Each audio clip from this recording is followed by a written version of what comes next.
We are still at the allotment for our little leftovers podcast here. We like to give you some exclusive content when we're at the Laxey and Lonnon allotments with Tanya Anderson. And we mentioned while we were on the programme earlier that there was a pumpkin patch. And there is a bona fide pumpkin patch here, Tanya.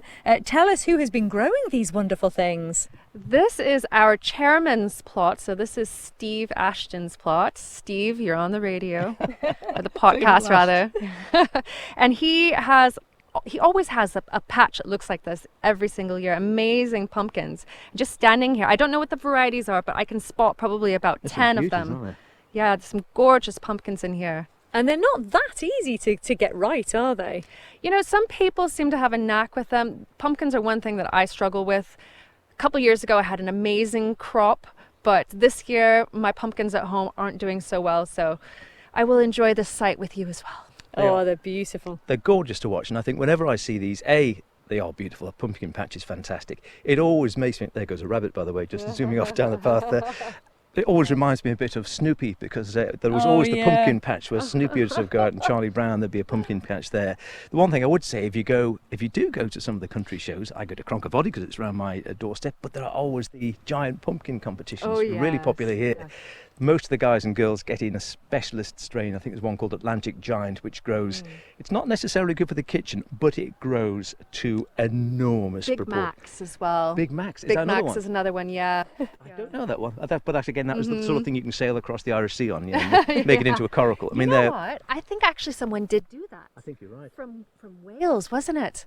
Oh my goodness. We're losing a little bit of our signal here, but we'll crack on for as long as we can. So we're going to walk down the bottom of the pumpkin patch here, and I'll just keep a beady ear on our sound here to make sure we're okay. Keep a beady ear? It was clearly not a beady eye because you're talking about sound, so I had to be beady ear. I think we're okay. We're still coming through. So Tanya, just explain what we're walking past here, because again, there's a lot of allotments and a lot of growth going on. Well, just here on the left, you can see quite a few little dwarf apple trees, and they're being grown against this wooden structures. Espalier is the term for it. A French way of basically manicuring fruit bushes and trees to create a little bit of a hedge. Ooh. And I think it looks really nice, don't you? It does look beautiful. And look at the colour of those apples. Yes. Come on, let's go have a smell of them. Ooh, here we go. Not quite right. I'm going to have a smell. That's a cracking colour, though, isn't it? That's really gorgeous. Yeah, it's gorgeous colour. And there's so much. Someone else is doing some corn down here as well. Explain what else is in these plots. So just from here, I can see corn, beetroot, chard, borage, potatoes. I can see rhubarb, nasturtium, artichoke.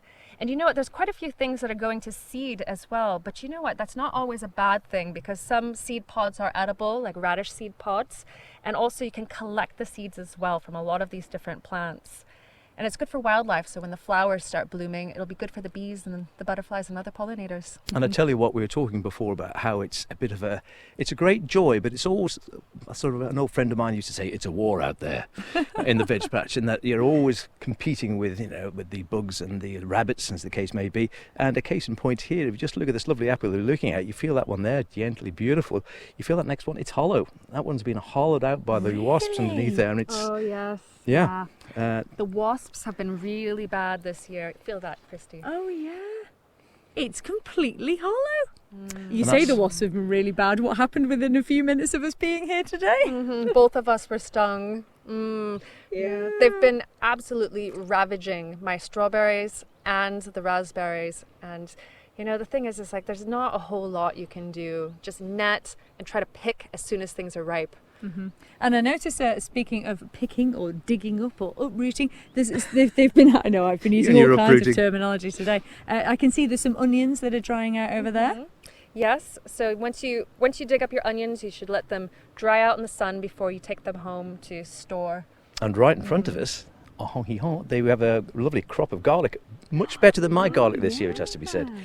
I did have some garlic, but I've got some, but it's not going to keep me going very long because the bulbs are really small, just a couple of cloves.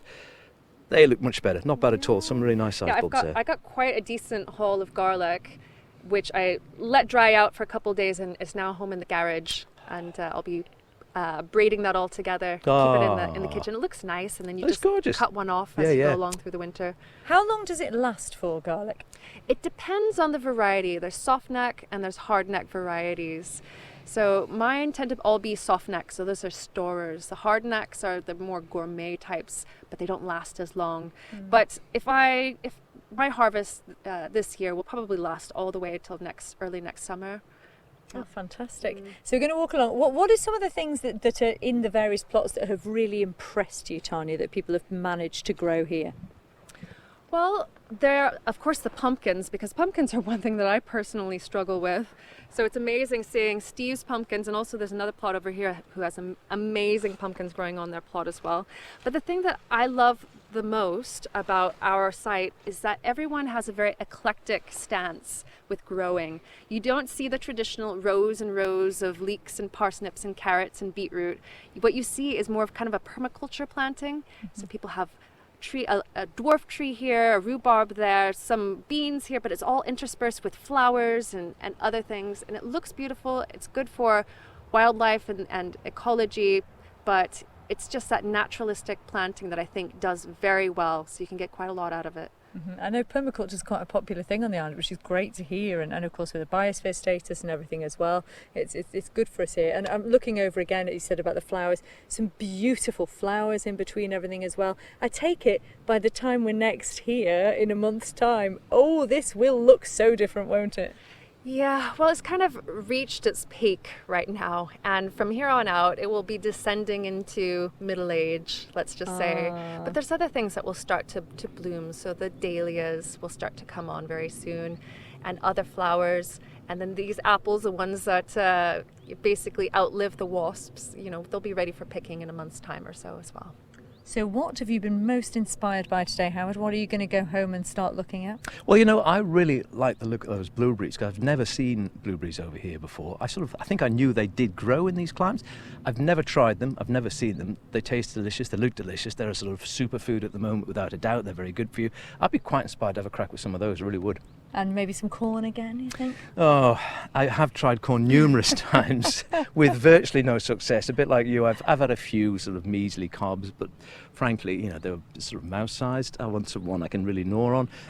So I'd like to get some really good-sized ones going again. I think maybe if I had a more sheltered garden, this is a bit more sheltered than mine. I do get some winds that really whip across. This is more sheltered than yours. Oh my God, really? This is Isle of Man gardening. Yeah. The winds whip through here like you wouldn't believe. Oh really? Well, the corn's looking great then. So maybe I should be inspired and go again. But that's always the thing. You find someone, whenever you're gardening, you have a failure, and someone else says, "Well, have you tried this? Have you tried that variety? Have you tried doing this?" And gardeners are always great folk who always share their ideas and share their seeds and share their cuttings and such like, and like to see other people doing. And obviously it's competitive, particularly at the showtime, but people like to see other gardeners doing well.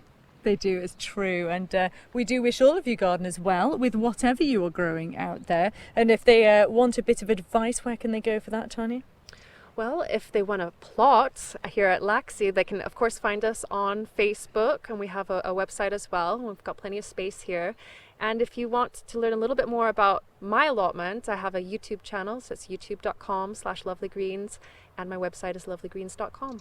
And all that free advice on there, which is fantastic to see as well. So once again, it's been a wonder and a joy being here. I've learned so much. Clearly not the lingo yet, but I'll get there. Keep going. We'll uproot some of those bad habits. Oh, you're so witty, Howard. It's been lovely having you here as well, and I'm sure you'll be back again in the future. For the meantime, we'll be back with you at the Laxey and Lonnon allotments with Tanya Anderson next month. We will see you then.